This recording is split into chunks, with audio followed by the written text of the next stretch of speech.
আছে। কেন তুমি ওষুধ খাচ্ছ না? হ্যাঁ, ওষুধ তো খাচ্ছি, তাও কেন এরকম হচ্ছে বুঝতে পারছি না। ওষুধ খাওয়ার পরে তো এইরকম হওয়ার কথা না। সেটা তো আমিও বুঝতে পারছি না। আচ্ছা, আমি ভাবছি এই বিষয়ে আমার একটা বন্ধুর সাথে কথা বলবো। কি কথা? সেটা নয় পরে জানাবো তোমাকে। চলো আমরা একটু হেঁটে আসি।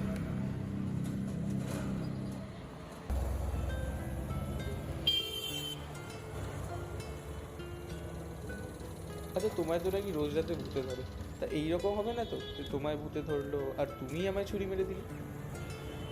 হ্যাঁ, এই জন্য না ভালো লাগে না। আর আমি তো জাস্ট ইয়ার্কি মারছিলাম বাবা।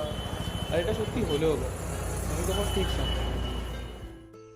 চলো না কোথাও ঘুরে আসি, আমার কিছু ভালো লাগছে না। হ্যাঁ, কোথায় যাবে বলো? দার্জিলিং যাবে, সিকিম যাবে, নাকি অন্য কোথাও যাবে? উম, কোথায় যাব? তুমিই ঠিক করে কোথায় যাওয়া হবে। আমি শুধু এইসব কিছুতে ওই দূরে কোথাও যেতে চাই। আচ্ছা ঠিক আছে, তাহলে আমাদের আগে তোমাকে চেক আপ করাতে হবে, দেন সব কিছু গুছিয়ে তারপর ঘুরবো। ওকে, ঠিক আছে। আচ্ছা, আজকে তুমি কাজলটা পরে আসোনি কেন? কাজল ছাড়া আমাকে ভালো লাগে না।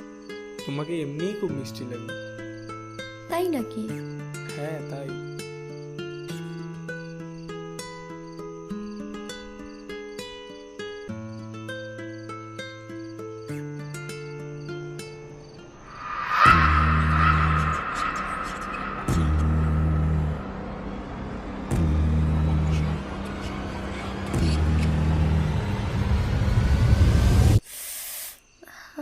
কি জ্বালা হয়েছে? করছে। কি হয়েছে সেটা বলো। দেখি দেখি দেখি, আমি দেখি।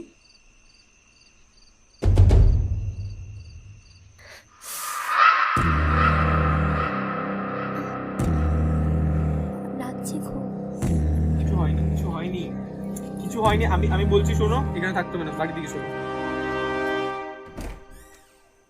আস্তে আস্তে এসো, আস্তে আস্তে।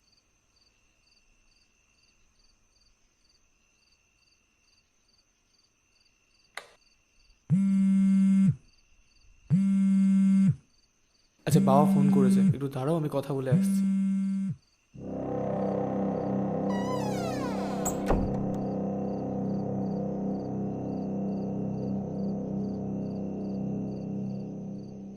হ্যাঁ বাবা বলো। খুব একটা ভালো নেই, আবার সেই আগের মতো।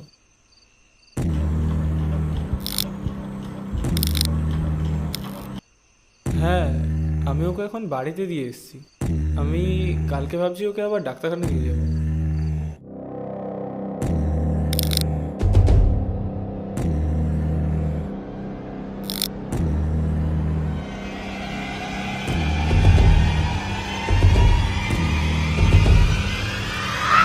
চিন্তা করছো কেন?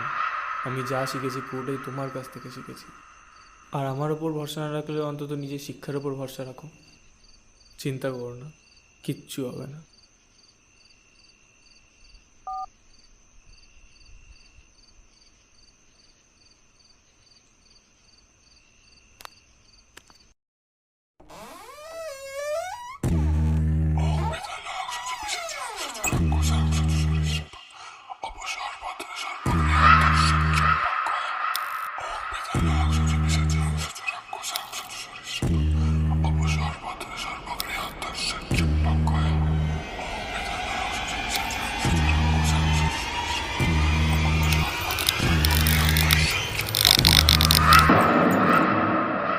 এটা কি করতে যাচ্ছিলে তুমি?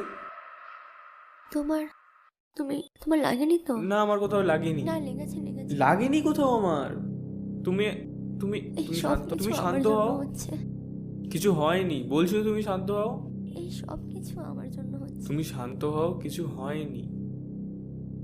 তোমাকে এত চিন্তা করতে হবে না। এই সব আমি ডক্টরকে বলে দিচ্ছি, ডক্টর কালকে বাড়ি চলে আসবে। এত চিন্তা করো না।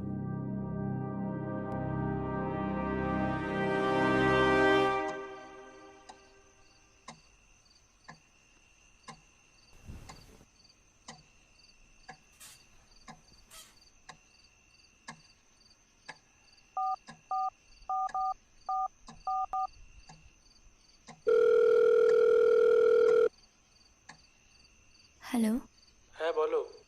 বাড়ি পৌঁছে গেছো? হ্যাঁ পৌঁছে গেছি। আচ্ছা, তুমি তাহলে খাওয়া দাওয়া করে শুয়ে পড়ো। আমার শরীরটা ভালো লাগছে না আজ, আমি ঘুমিয়ে পড়ছি। আচ্ছা ঠিক আছে, তুমি বেশি স্ট্রেস নিও না, আমি তো আছি, সব ঠিক হয়ে যাবে, তুমি ঘুমিয়ে পড়ো। ঠিক আছে, রাখছি তাহলে।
দেখুন, এই রকম কেস আমার কাছে কিন্তু খুবই রেয়ার আসে, কারণ টানা 6 মাস ধরে সেশন চলার পরেও কমে তো নি, বরং আরও বাড়ছে।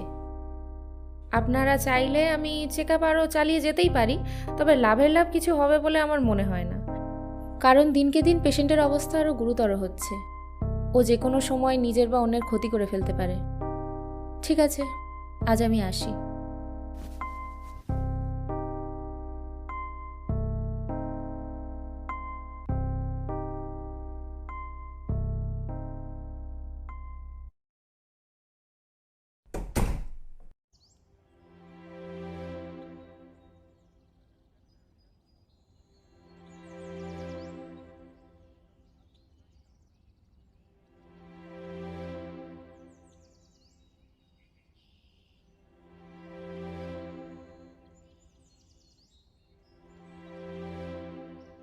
কি হবে এবার? দেখো, তুমি আমাকে কতটা বিশ্বাস করো আমি জানি না, তবে আমার কাছে এছাড়ার কোনো উপায় নেই। কি উপায়? আমার একটা বন্ধু আছে যে সব প্যারানর্মাল অ্যাক্টিভিটিস নিয়ে পড়াশোনা করেছে, আর এই বিষয়ে আমার ওর সাথে কথাও হয়েছে। ও আমাকে সলিউশনও জানিয়েছে, কিন্তু তুমি বিশ্বাস করবে কিনা সেটা ভেবেই আমি তোমাকে জানাইনি। এটাই যখন আমার ঠিক হওয়ার একমাত্র রাস্তা, তখন বিশ্বাস করা ছাড়া আর কোনো উপায় নেই। তুমি সুস্থ হবেই। আর ওর কথা অনুযায়ী তোমাকে দক্ষিণ পাড়ার জঙ্গলে যেতে হবে, আর ওখানেই করবে ও যজ্ঞের আয়োজন। আর ওই জায়গাটা যথেষ্ট পবিত্র জায়গা, ওখানে যে কোনো যজ্ঞ করলে তার ফল প্রাপ্তি হয়। সেটা তো অনেকটাই দূর, আমি একা যাব? কেন, আমি যাব তোমার সাথে। তোমার এরকম শরীর অবস্থায় আমি কিছুতেই ছাড়বো না তোমাকে একা। আমি আর সময় নষ্ট করতে চাই না, আজই চলো। তোমার যে শরীরের অবস্থা, দু একদিন পরে যেতাম নয়? না, আজই। ঠিক আছে।